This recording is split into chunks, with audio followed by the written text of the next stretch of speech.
Democrats in the Senate are now threatening to use every procedural tool at their disposal to hold up business on the Senate floor unless Secretary of State Marco Rubio, Defense Secretary Pete Hegseth, and other senior officials testify before key committees under oath about the ongoing war in Iran. 6 Senate Democrats joining together to push for public hearings, saying they are tired of closed-door briefings that do not inform the public.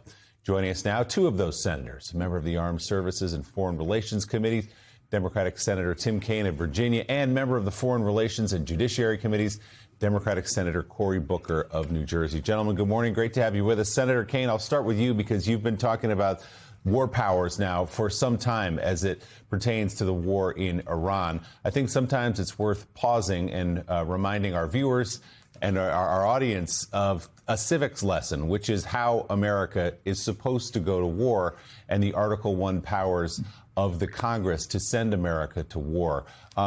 What can be done? What are these tools at your disposal right now to sort of back up a little bit and say, wait a minute, why are we there? Why are we putting people in harm's way? Willie, thanks. The Constitution is really plain. You can't be at war without a vote of Congress. And sometimes presidents try to say, well, this was a police action or it's too minimal to be war. This is a war. President Trump calls it a war, but he's doing an end run around Congress and the Constitution. The Constitution is important because it expresses a value, and what's important is the value. We don't send our sons and daughters into war where they could be killed or badly injured unless the political leadership casts a vote and says, this is so important a national mission that it's worth risking our kids' lives for. President Trump has done an end run around that, and in doing so, he's demonstrated that he's learned nothing for 25 years of war in the Middle East, more than 14,000 Americans killed, more than 65,000 Americans injured, hundreds of thousands of innocent civilians, $8 trillion spent. And so the tool that we're using, Senator Booker and I and others, is a privileged motion that's been in the Senate statute for more than 50 years to allow even one senator to challenge a president that takes a nation to war without seeking congressional authorization. We had a first vote on that last week. Cory and my other colleagues have filed a bunch more. And what we're doing with these privileged motions is we will seize the floor repeatedly on these motions unless we can finally get this before the American public in open hearings before the Foreign Relations and Armed Services Committees. Senator Booker, this Congress has not shown a lot of interest, this administration has not shown a lot of interest in answering to Congress about this war. Even your Republican colleagues kind of blow it off, say, well, we can't hamstring the troops right now by going backward and having a vote and discussing it. What do you hope to hear? What do you hope to get in an open hearing to have Secretary Rubio or Defense Secretary Hegseth sitting before you? You know, what we're demanding is what the American people want. Like, you have people sitting at home watching this president drive up their health care costs, drive up their fuel costs, cut their student lunch programs for their kids, cut the VA benefits for people who've been to war and come home, all while now he's expending billions and billions of dollars on this unilateral decision to go to war. And they're saying, hey, where's my Congress? You're supposed to provide a check and a balance. You're supposed to provide oversight. You're supposed to provide investigation. Damn, you're the most deliberative body and you're not even deliberating over this war. That's unacceptable.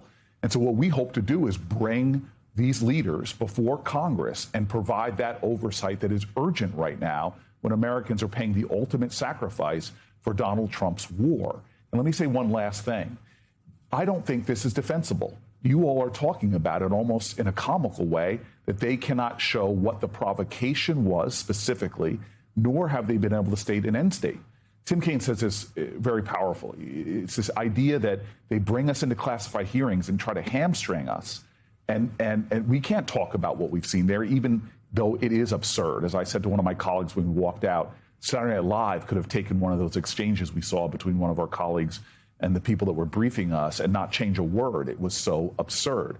So we need public hearings with officials on the record, swearing an oath to be truthful and let the American people understand what's going on. If there is enough data inside the administration, enough intel to say, OK, we needed to strike, and we've heard a number of different reasons, even from Secretary of State Rubio in his explanations for why they did these strikes then, where is the resistance coming from to a public hearing in the first place? If they've got the goods, shouldn't they want to present them and sell it to the public? Well, I think this has been my frustration over this last year plus. We've seen Republicans being willing to lie down on issues dealing with our military from the very beginning when they're using a public commercial app to signal out battle plans. We didn't have oversight, checks and balances after that. You see these extraordinary things that this president is doing, encroaching on our powers, literally encroaching on our spending powers, violating the Article 3 branch of government, court orders, and Congress specifically designed, as it's laid out in the federal papers, to check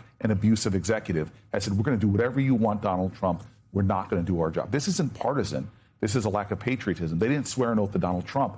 They swore an oath to defend the Constitution, and right now that's not happening in the Senate. I also think if we zoom out just for a moment, I mean, you have pushed these kinds of resolutions with Democratic presidents. We were talking about the fact that Trump is far from the first president to try to bypass Congress on a military action. But when you look at this moment and this instance, do you get the sense that pummeling the Senate floor with similar kinds of resolutions on this vote will actually change where Republican senators are? Why do you think that the sustained pushing of the same vote will change anything? I hope it will. You know, Mother Teresa says we're not called to be successful, we're called to be faithful. That's something I use, and faithful to the Constitution is important.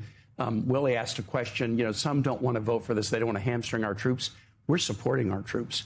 Our troops always serve so ably and bravely, but as we saw in Vietnam and as we saw in Iraq, and as I think we're seeing now, our troops sometimes get betrayed by poor civilian decision-making. They're going to do what we ask them to do in wonderful ways. But when the civilians don't make good decisions, who is it that suffers? It's them.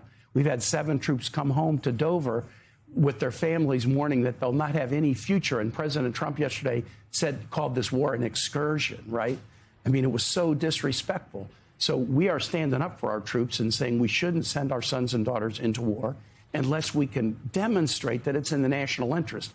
Our colleagues may want to hide from that debate. We're not going to let them. And we do feel like with the American public, right from the start, demonstrating they think this is a bad idea. I don't know our colleagues will listen to us, but I do think they'll listen to their own constituents.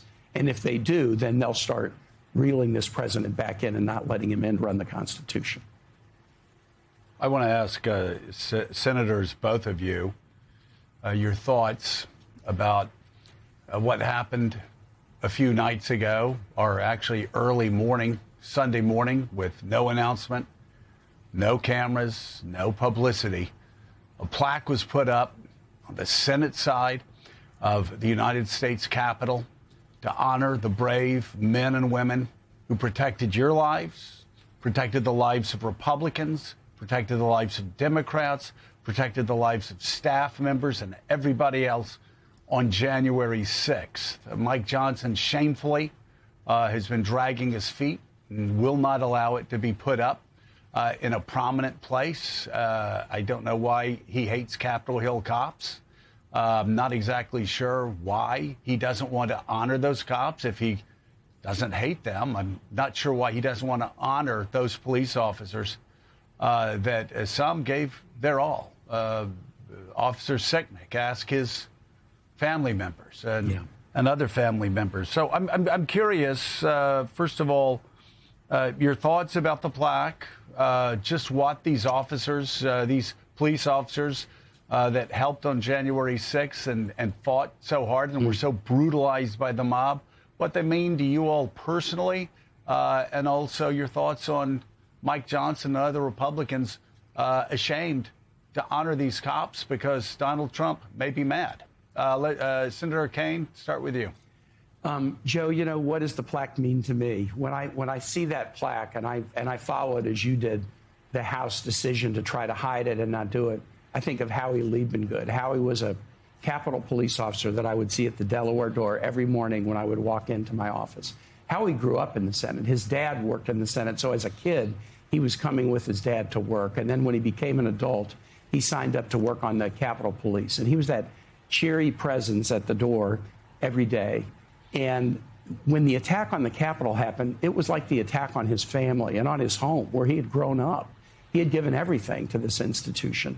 And it was so debilitating to Howie seeing this Capitol attacked by people wearing Camp Auschwitz T-shirts and waving Confederate flags that a few days later he died by suicide. He's a Virginian.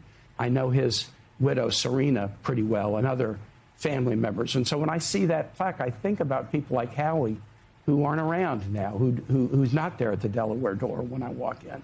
And I think of the shame of these colleagues, especially with the speaker, who are trying to deny this history or rewrite it. President Trump, on his first day, pardoning all of these crooks and criminals who tried to steal the election and interrupt the peaceful transfer of power. We better be on guard if and when they try it again. And that's my motivation, to never let it happen again. And I'm going to do anything I can to make sure it doesn't. Brian Sicknick is from New Jersey, and I sat with his mom and his brother recently. The anguish that they feel with this president and the shameful things that the president is doing, saying that there was no violence on that day when Officer Sicknick was brutalized and eventually would succumb to his injuries. On top of that, he's pardoned all of the people that were there, many of whom have gone on to commit horrific crimes now that he's let them out. This is a shameful episode being compounded by the cowardice of the people in Washington who are failing to put up the plaques or delaying them being put up. What they're doing and showing is that they're more afraid of Donald Trump than they are standing up for the noble officers, not just who defended us on that day, but if you talk to the officers that are serving now, what they're doing to their morale, what they're doing to their honor. This is outrageous and another example of the dangerous hypocrisy of Donald Trump. Democratic members of the Foreign Relations Committee, Senator Tim Kaine of Virginia, Senator Cory Booker of New Jersey. Thank you both very much for your insights this morning.